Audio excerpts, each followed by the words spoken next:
நீங்கள் ஃபங்க்ஷன்னா என்ன நினைப்பீங்க? உங்கள் அத்தை மாமாலாம் வருவாங்க, நல்லா சாப்பாடு கிடைக்கும், ஜாலியாக என்ஜாய் பண்ணலாம். சும்மா தான் சொன்னேன். யோசிச்சு பாருங்கள், ஒரு பொருள் அதோட வேலையை செய்யுதா இல்லையான்னு எப்படி கேட்பீங்க? அது ஒழுங்காக ஃபங்க்ஷன் ஆகுதா அப்படி தானே கேட்பீங்க. ஒரு வேலையை தான் நீங்கள் ஃபங்க்ஷன்னு சொல்லுவீங்க, கரெக்டாக? இப்போ நம்ம ரியாலிட்டியில் பார்ப்போம். இங்கே இருக்கிற மெஷின்ஸ் எல்லாமே ஃபங்க்ஷன் மாதிரி தான் ஆக்ட் ஆகும். இப்போ நம்ம மோஸ்ட்லி எல்லாருக்கும் தெரிஞ்ச ஒரு மிஷினை வச்சு இந்த ஃபங்க்ஷன் எப்படி ஒர்க் ஆகுதுன்னு பார்க்க போகிறோம். அதுதான் கிரைண்டர். இதோட வேலை என்னன்னு உங்களுக்கு எல்லாருக்கும் தெரியும்னு நினைக்கிறேன். அரிசியோ இல்லை ஏதோ ஒன்று இதுக்குள்ளார போட்டிங்கன்னா அதை அரைச்சி உங்ககிட்ட மாவா தரும். அதாவது இந்த மிஷினுக்கு இன்புட் இருக்கும், ப்ராசஸ் பண்ணுற காம்போனன்ட்ஸ் இருக்கும், அது மட்டும் இல்லாமல் கடைசியாக அவுட்புட் உங்களுக்கு தரும். அரிசி பருப்பு நீங்கள் ஏதோ ஒன்று போடுறீங்களே, அதுதான் இதில் இன்புட். இந்த இன்புட்டை போட்ட உடனே அதை அரைக்கிறதுக்கு யூஸ் ஆகுதுல்ல, அதெல்லாம் தான் ப்ராசஸ் காம்போனன்ட்ஸ். கடைசியாக அரைச்சி முடித்து உங்களுக்கு மாவா ரிட்டர்ன் பண்ணுதில்ல, அதுதான் அதோட அவுட்புட். பைத்தானில் ஃபங்க்ஷனுங்கிறது நீங்களே அந்த கிரைண்டரை உருவாக்குற மாதிரி. என்ன இன்புட் வேணும், ப்ராசஸ் பண்ண என்னென்ன காம்போனன்ட்லாம் இருக்கணும், திருப்பி என்ன ரிட்டர்ன் தரணும் அவுட்புட்டாக, இது எல்லாத்தையுமே நீங்கள் தான் முடிவு பண்ணுவீங்க. இப்போ பைத்தானில் 2 வேல்யூவை ஆட் பண்ணுற மாதிரி ஒரு சின்ன ஃபங்க்ஷனை டிஃபைன் பண்ணிக்கலாம். இதில் இந்த DEF தான் ஃபங்க்ஷனை டிஃபைன் பண்ணுறதுக்கான சின்டெக்ஸ். இதில் இங்கே ஆட் பண்ணுன்னு போட்டிருக்கோம்ல, இதுதான் அந்த ஃபங்க்ஷனோட நேம். அதுக்கப்புறம் ப்ராக்கெட்டில் A and Bன்னு போட்டிருக்கோம், இதுதான் இந்த ஃபங்க்ஷனோட இன்புட். இந்த இன்புட்டை தான் பேராமீட்டர்ஸ்னு சொல்லுவாங்க. நெக்ஸ்ட் இங்கே ரிசல்ட் ஈக்குவல் டு A+Bன்னு போட்டிருக்கோம்ல, இதுதான் ப்ராசஸிங் காம்போனன்ட். அதாவது வர இன்புட்டை ஆட் பண்ணி ரிசல்ட்டில் சேவ் பண்ணி வச்சுக்கிறோம். இப்போ ப்ராசஸ் பண்ணி நம்ம ரிசல்ட்டில் சேவ் பண்ணியாச்சு. இப்போ அதை திருப்பி நம்ம அவுட்புட் தரணும்ல, அதுக்கு தான் இந்த ரிட்டர்ன் கீவேர்ட் ரொம்ப முக்கியம். இந்த ரிட்டர்ன் கீவேர்ட் தான் திருப்பி என்ன அவுட்புட் தரணுங்கிறத முடிவு பண்ணுறது. இந்த ரிட்டர்ன் கீவேர்ட் மட்டும் உங்கள் ஃபங்க்ஷனில் இல்லைன்னா உங்களுக்கு அவுட்புட் எதுவுமே தராது. ஸோ நம்ம இப்போ கிரைண்டர் மாதிரி ஒரு மிஷினை க்ரியேட் பண்ணியாச்சு. அடுத்து என்ன பண்ணணும்? அதை எடுத்து யூஸ் பண்ண வேண்டியது தான். அதாவது நம்ம ஃபங்க்ஷனை நம்ம கால் பண்ண போகிறோம். அதுக்கு நம்ம அந்த ஃபங்க்ஷன் நேமை போட்டு ABக்கு பதிலாக நமக்கு என்ன வேல்யூவை ஆட் பண்ணுமோ அந்த வேல்யூவை இதில் பாஸ் பண்ணணும். இதுதான் ஃபங்க்ஷனை கால் பண்ணுறதுக்கான சின்டெக்ஸ். இப்போ இந்த லைன் என்ன பண்ணணும்னா, ஏற்கனவே டிஃபைன் பண்ணியிருக்க இந்த ஃபங்க்ஷனை இங்கேருந்து கால் பண்ணணும். நீங்கள் இந்த ஃபங்க்ஷனில் A,Bன்னு கொடுத்துருக்கீங்க இல்லையா? ஸோ இந்த 1ஐ Aக்கும் இந்த 3ஐ Bக்கும் அசைன் பண்ணி உள்ளே எடுத்துகிட்டு போகும். நெக்ஸ்ட்டு இந்த லைனில் அந்த 1ஐயும் 3ஐயும் ஆட் பண்ணி ரிசல்ட்டுங்கிற வேரியபிளில் ரெஃபர் பண்ணிக்கும். ஸோ இப்போ ப்ராசஸ் பண்ணதுக்கப்புறம் கடைசியாக இந்த லைன் எக்ஸிக்யூட் ஆகி உங்களுக்கு 4ன்னு ரிட்டர்ன் தரும். இப்படி தான் பைத்தானில் ஒரு ஃபங்க்ஷன் ஒர்க் ஆகுது. இதெல்லாம் நம்ம நேராகவே பண்ணிட்டு போயிடலாமே, எதுக்காக இந்த ஃபங்க்ஷன்னு கொஸ்டின் வருதா? ரியாலிட்டியில் யோசிச்சு பாருங்கள், இந்த மிஷின்ஸ்லாம் உங்களுக்கு எதுக்காக யூஸ் ஆகுது? உங்களோட வேலையை ரொம்ப ஈஸியாக்கிறதுக்காக தான் இந்த மிஷின்ஸ்லாம் யூஸ் ஆகுது, கரெக்டாக? அதே போல தான் ஒரு ஃபங்க்ஷனை டிஃபைன் பண்ணிட்டீங்கன்னா உங்களுக்கு ரொம்ப ஈஸியாகிடும். நீங்கள் அந்த லைன்ஸ் ஆஃப் கோடை திரும்பி திரும்பி எழுதணும்னு அவசியமே கிடையாது. ஜஸ்ட் டிஃபைன் பண்ணிவிட்டு நீங்கள் எத்தனை தடவை வேணாலும் கால் பண்ணிக்கலாம். உங்களுக்கு எங்கள் வீடியோஸ் யூஸ்ஃபுல்லாக இருந்துச்சுன்னா சப்ஸ்கிரைப் பண்ணிக்கோங்க. இப்போ ஃபங்க்ஷன்ஸை ப்ராக்டிக்கலாக ஒர்க் பண்ணி பார்க்கலாம். இப்போ பைத்தானை ஒர்க் பண்ணி பார்க்க நான் விசுவல் ஸ்டுடியோ ஆப்பை ஓப்பன் பண்ணிக்கிறேன். அதுக்கு சர்ச்சில் போயிட்டு VIன்னு டைப் பண்ணுறேன். ஸோ நான் இதை கிளிக் பண்ணி நான் இந்த ஆப்பை ஓப்பன் பண்ணிக்கிறேன். நெக்ஸ்ட் ஃபைலில் போயிட்டு நியூ ஃபைலை கிளிக் பண்ணி பைத்தான் ஃபைலை நம்ம கிரியேட் பண்ணிக்கலாம். இப்போ இது சேவ் ஆகலை. Ctrl+S கொடுத்து நமக்கு வேணுங்கிற லொக்கேஷனில் இந்த பைத்தான் ப்ரோக்ராம்குள்ளார நான் சேவ் பண்ணிக்கிறேன். ஃபைல் நேம் ஃபங்க்ஷன்னு கொடுத்துக்கிறேன். ஃபங்க்ஷன்னு கொடுத்து சேவ் பண்ணிக்கிறேன். இப்போ நமக்கு சேவ் ஆயிடுச்சு. இப்போ நம்ம ஏற்கனவே டிஃபைன் பண்ண ஃபங்க்ஷனை ஒர்க் பண்ணி பார்க்கலாம். அதுக்கு def ஆஃப் ஆட் பண்ணு, இதான் ஃபங்க்ஷன் நேம். அதில் A,B இது 2 பேராமீட்டரை வாங்கிக்கலாம். இதான் ஆர்கியூமெண்ட்ஸ்ன்னு கூட சொல்லுவாங்க. நெக்ஸ்ட் லைனில் என்ன பண்ண போகிறேன்? ப்ராசஸிங் காம்போனன்ட் ஞாபகம் இருக்கா? ஸோ நான் அதை டிஃபைன் பண்ண போகிறேன். ரிசல்ட் ஈக்குவல் டு A+B இது 2த்தையும் ஆட் பண்ணி ரிசல்ட்டில் அது சேவ் பண்ணி வச்சுக்கும். நெக்ஸ்ட்டு கடைசி அவுட்புட் தரணும் இல்லையா? அதுக்கு ரிட்டர்ன் ரிசல்ட். ஓகே, இப்போ ஒரு ஃபங்க்ஷனை டிஃபைன் பண்ணியாச்சு. இந்த ஃபங்க்ஷனை இப்போ நம்ம கால் பண்ணலாம். அதுக்கு ஆட் பண்ணுங்கிற இந்த ஃபங்க்ஷனை கால் பண்ணி அதில் 1,3ன்ட்டு வேல்யூவை பாஸ் பண்ணுறேன். இப்போ நம்ம ரன் பண்ணி பார்த்தோம்னா அவுட்புட் என்ன வரும்? நமக்கு எதுவுமே வராது. ஏன்னா இந்த ஃபங்க்ஷன் எல்லாம் கால் ஆயிருக்கும், அவுட்புட்லாம் வந்திருக்கும். ஆனால் நம்ம பிரிண்ட்டுங்கிற கீவேர்டை யூஸ் பண்ணாததுனால இது டெர்மினலில் பிரிண்ட் ஆகாது. ஸோ இதையும் நான் அவுட்புட்டுங்கிற ஒரு வேரியபிளில் சேவ் பண்ணிக்கலாம். அவுட்புட் ஈக்குவல் டு இந்த காலிங் ஃபங்க்ஷன். ஸோ இது என்ன பண்ணும்னா இதுலேருந்து வர அவுட்புட்டை இந்த வேரியபிளில் சேவ் பண்ணிடும். இப்போ இதை பிரிண்ட் பண்ணி பார்க்கலாம். Print of output. இப்போ நான் ரன் பண்ணி பார்க்குறேன். தெரியுதா உங்களுக்கு 4ன்னு ஆன்சர் வருது. ஸோ இப்படி தான் ஒரு ஃபங்க்ஷனை டிஃபைன் பண்ணணும், அதை கால் பண்ணணும். நான் இப்போ இந்த ரிட்டனை நான் ரிமூவ் பண்ணிட்டேன்னு வச்சுக்கோங்களேன். ஓகேவா? ஸோ நமக்கு என்ன ஆகும்னு பாருங்க. ரிசல்ட்ல என்ன வரும்னு பாருங்க. நன்னுன்னு வரும். நன்னுன்னா எதுவுமே அது ரிட்டர்ன் பண்ணலன்னு அர்த்தம். ஸோ இந்த ரிட்டர்ன் கீவேர்ட் ரொம்ப முக்கியம். ஸோ இது என்ன ரிட்டர்ன் பண்ணுங்கிறத இதுதான் முடிவு பண்ணும்.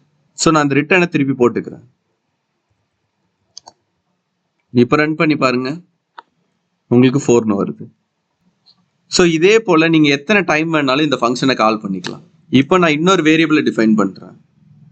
நியூ ஈக்குவல் டு இதே ஃபங்க்ஷன் ஆட் பண்ணுங்கிற ஃபங்க்ஷன்ல 4,5 வேல்யூஸை நான் ஆர்குமெண்டா பாஸ் பண்றேன். இப்போ இந்த நியூவை பிரிண்ட் பண்ணி பார்க்கலாம். Print of new. ஓகேவா? சேவ் பண்ணியாச்சு.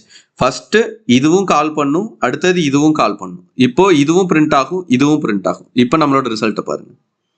தெரியுதா உங்களுக்கு? ஃபர்ஸ்ட் 4ன்னு பிரிண்ட் ஆயிருக்கு, அடுத்தது 9ன்னு பிரிண்ட் ஆயிருக்கு. ஸோ இதே மாதிரி நீங்க எத்தனை தடவை வேணாலும் இந்த ஃபங்க்ஷனை கால் பண்ணலாம். அதே போல பைத்தான்ல லாம்டா ஃபங்க்ஷன்ஸ்ன்ட்டு ஒன்று இருக்கு. அது எதுக்காகனா நீங்க இந்த மாதிரி நேம் எல்லாம் டிஃபைன் பண்ண வேணாம். ஒரு அனானிமஸ் ஃபங்க்ஷனா சின்ன ஃபங்க்ஷனை கிரியேட் பண்றதுக்கு நீங்க அதை யூஸ் பண்ணிக்கலாம். அதுல இதே மாதிரி ஒரே ஒரு ப்ராசஸிங் யூனிட்டை மட்டும் தான் டிஃபைன் பண்ண முடியும். பட் இதுல நீங்க எவ்வளோ லைன்ஸ் ஆஃப் கோட கூட நீங்க எழுதிக்கலாம். ஸோ இப்போ அந்த லாம்டா ஃபங்க்ஷனை ஒர்க் பண்ணி பார்க்கலாம். அதுக்கு நான் இதே நேமை கொடுத்துக்கிறேன்.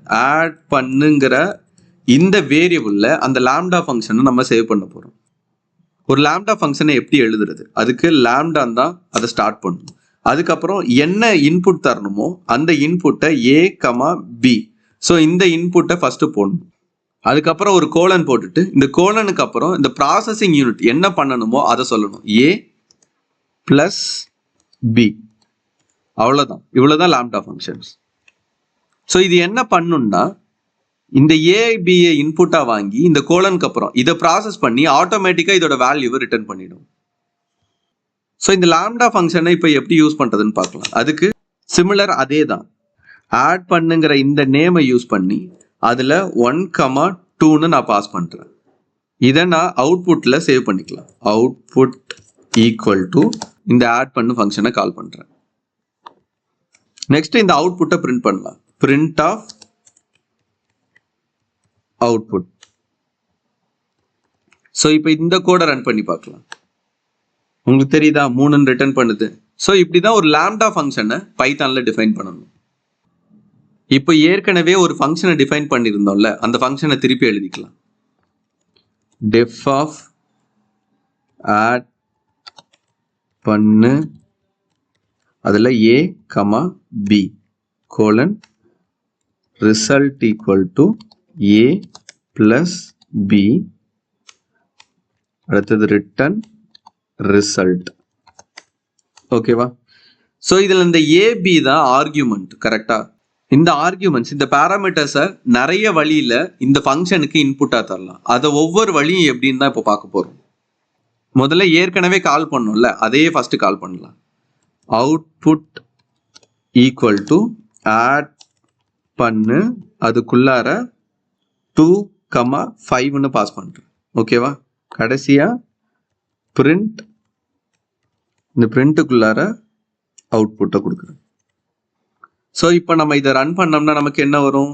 7 அவுட்புட் வரும். கரெக்டா?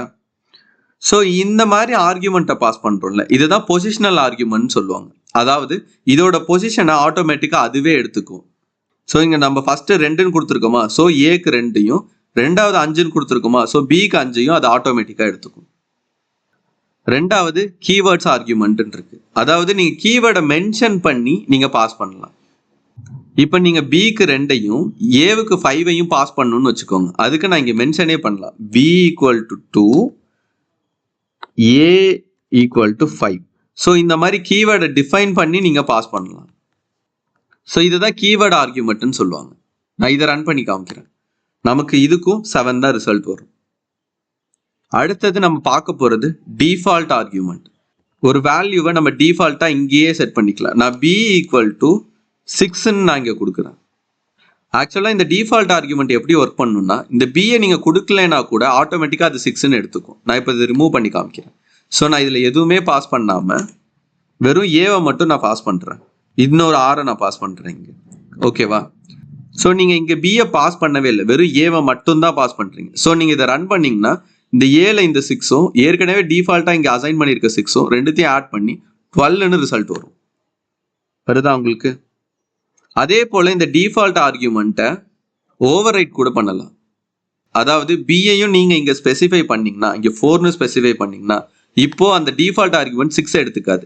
நீங்கள் என்ன பாஸ் பண்ணுறீங்களோ அந்த வேல்யூவை தான் அதை எடுத்துக்கும். ஸோ இப்போ 6ஐயும் 4ஐயும் ஆட் பண்ணி 10ன்னு நமக்கு ரிசல்ட் தரும்.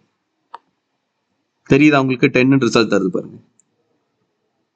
ஸோ இதை தான் நம்ம டிஃபால்ட் ஆர்கியூமெண்ட்னு சொல்கிறோம். நெக்ஸ்ட் வேரியபிள் லென்த் ஆர்கியூமெண்ட் எப்படின்னு பார்க்கலாம். இதில் 2 இருக்கு. ஆர்க்ஸ்ன்னு ஒன்று சொல்லுவாங்க, கீவேர்ட் ஆர்க்ஸ்ன்னு சொல்லுவாங்க, KW ஆர்க்ஸ்ன்னு சொல்லுவாங்க. அதாவது நீங்கள் ஏபின்னு ஸ்பெசிஃபை பண்ணி இங்கே மென்ஷன் பண்ணியிருக்கீங்களே, அந்த மாதிரி அது ஒர்க் ஆகாது. நீங்கள் அந்த ஆர்க்ஸுங்கிறத மென்ஷன் பண்ணிட்டீங்கன்னா அது எவ்வளோ வேல்யூ வேணாலும் அக்செப்ட் பண்ணிக்கும். ஸோ எக்ஸாம்பிளுக்கு நான் இந்த ப்ரோக்ராமை அதுக்கேற்ற மாதிரி மாற்றுறேன். Star arcs. ஸோ இந்த மாதிரி நான் மென்ஷன் பண்ணிக்கிறேன். இப்போ இந்த ப்ராசஸிங் காம்போனெண்ட்ல ஒரு பிரச்சனை வரும். இங்கே ஏவும் இல்லை பியும் இல்லை. ஸோ இது எரர் அடிக்கும். கரெக்டா? ஸோ இங்கே ஆர்க்ஸுங்கிறது எப்பவுமே டப்புலாக தான் வரும். ஸோ இந்த டப்புலில் உள்ள நம்பர்ஸ் ஆட் பண்ணுறதுக்கு ஒரு ஃபங்க்ஷன் இருக்கு. நம்ம அதை யூஸ் பண்ணிப்போம். சம்முங்கிற ஒரு ஃபங்க்ஷன் தான் அது. சம் ஆஃப் இந்த ஆர்க்ஸை இதில் நான் கொடுத்துக்கிறேன். இப்பயும் நம்ம ரிசல்ட் பாருங்க. நமக்கு இந்த 6ஐயும் 4ஐயும் ஆட் பண்ணி 10ன்னு அவுட்புட் வரும். 10ன்னு அவுட்புட் வந்துச்சா? ஸோ ஆனால் இங்கே 2 இல்லை. நீங்கள் எத்தனை வேல்யூஸ் வேணாலும் இப்போ கொடுக்கலாம். இப்போ 3, 5, 7. ஸோ இவ்வளோ வேல்யூஸை நான் இப்போ கொடுக்குறேன். இப்போ ரன் பண்ணி பார்க்குறேன். ஸோ எல்லாத்தையும் ஆட் பண்ணி நமக்கு 25ன்னு ரிசல்ட் வருது. ஸோ இங்கே கொடுக்குற வேல்யூஸ் இது வழியாக டப்புலாக உள்ளார வரும். இந்த டப்புல இந்த சம்முங்கிற மெத்தட் யூஸ் பண்ணி எல்லாத்தையும் ஆட் பண்ணி ரிசல்ட்டில் சேவ் பண்ணி வச்சு இதை ரிட்டர்ன் பண்ணும். இதே மாதிரி KW ஆர்க்ஸ்ன்னு சொல்கிறோம்ல, அது டிக்ஷனரியாக கன்வெர்ட் பண்ணிக்கும். இதே போல நம்ம ஒரு லிஸ்ட்டையும் டிக்ஷனரியை கூட நம்ம இன்புட்டாக பாஸ் பண்ண முடியும். இப்போ ஒரு லிஸ்ட்டை நம்ம பாஸ் பண்ணலாம். இந்த ஆர்கியூமெண்ட்டை நான் ரிமூவ் பண்ணிடுறேன். ஓகேவா? இதுக்கு பதிலாக நான் என்ன போடுறேன், நம்பர்ஸுங்கிற ஒரு கீயை மட்டும் நான் இங்கே போட்டுக்கிறேன். ஸோ இங்கே சம் ஆஃப் நம்பர்ஸ்ன்னு நான் கொடுத்துக்கிறேன். ஓகேவா? ஸோ நான் இங்கே ஆட் பண்ணு இந்த ஃபங்க்ஷனுக்குள்ளார ஒரு லிஸ்ட்டை நான் பாஸ் பண்ண போகிறேன். ஸோ லிஸ்ட்டில் 1, 3, 5. ஸோ இந்த லிஸ்ட்டை நம்ம பாஸ் பண்ண போகிறோம். ஸோ இந்த சம்மை யூஸ் பண்ணி லிஸ்ட்டில் உள்ள எல்லா நம்பர்ஸையும் கூட நம்மளால் ஆட் பண்ண முடியும். ஸோ இப்போ நான் இதை ரன் பண்ணேன்னா இது எல்லாத்தையும் ஆட் பண்ணி நமக்கு 9ன்னு ரிசல்ட் வரும். இந்த லிஸ்ட்டை நான் இன்னொரு வேரியபிளில் டிஃபைன் பண்ணி வச்சு கூட நம்மளால் பாஸ் பண்ண முடியும். இன்னொரு வேரியபிளை நான் டிஃபைன் பண்ணிக்கிறேன். நம் ஈக்குவல் டு இந்த லிஸ்ட்டை டிஃபைன் பண்ணிட்டு இந்த நம்பை நான் பாஸ் பண்ணுறேன். இந்த லிஸ்ட்ல இன்னொரு மேஜிக் கூட பண்ணலாம். இந்த நம்பர்ஸ் இல்லாம இதுக்கு பதிலா A, B, C 3 பொசிஷனல் ஆர்குமெண்ட்டை வாங்குறோம்னு வச்சுக்கோங்க. அது மூணுத்தையும் ஆட் பண்ணி ரிசல்ட்ல A + B + C இது மூணுத்தையும் ஆட் பண்ணி ரிசல்ட்ல சேவ் பண்ணி வச்சுக்கிறோம். அதை ரிட்டர்ன் பண்றோம்னு வச்சுக்கோங்க. ஆனா நம்ம கிட்ட இன்புட் வந்து ஒரு லிஸ்டா இருக்கு. இந்த பொசிஷனல் ஆர்குமெண்ட்டா இப்போ பாஸ் பண்ணணும். இப்போ அதுக்கு என்ன பண்றது? ஒண்ணுமே இல்லை. இந்த நம்முக்கு முன்னாடி ஒரே ஒரு ஸ்டார் போட்டிங்கன்னா போதும். அதுவே அதை தனித்தனியா பிரிச்சு பொசிஷனல் ஆர்குமெண்ட்டா பாஸ் பண்ணிடும். இப்போ நான் இதை ரன் பண்ணி பார்க்குறேன். நமக்கு எல்லாத்தையும் ஆட் பண்ணி 9ன்னு ரிசல்ட் வருது பாருங்க. ஸோ இப்போ உங்களுக்கு ஃபங்க்ஷன்னா என்ன, அது எப்படி ஒர்க் ஆகுது, அது மட்டும் இல்லாமல் பேராமீட்டர்ஸ், ஒரு ஆர்கியூமெண்ட்ஸை எப்படியெல்லாம் நம்ம அந்த ஃபங்க்ஷனுக்கு பாஸ் பண்ணலாம், லாம்டா ஃபங்க்ஷன்ஸ்னா என்னங்கிறது எல்லாத்தையும் ஓரளவுக்கு புரிஞ்சிருப்பீங்கன்னு நம்புகிறேன். அடுத்த வீடியோவில் ஆப்ஜெக்ட் ஓரியன்டட் ப்ரோக்ராமிங்னா என்னன்னு பார்த்துட்டு கிளாஸ் அண்ட் ஆப்ஜெக்டை டீட்டெயில்டாக பார்க்கலாம். உங்களுக்கு என்ன டவுட் இருந்தாலும் சஜஷன்ஸ் இருந்தாலும் மறக்காமல் கமெண்ட் பண்ணுங்கள். இந்த வீடியோ உங்களுக்கு பிடிச்சிருந்தா லைக் பண்ணுங்கள், உங்கள் ஃப்ரெண்ட்ஸுக்கு ஷேர் பண்ணுங்கள். இது லேர்ன்ஸ் டெவலப்மெண்ட் ஹப்.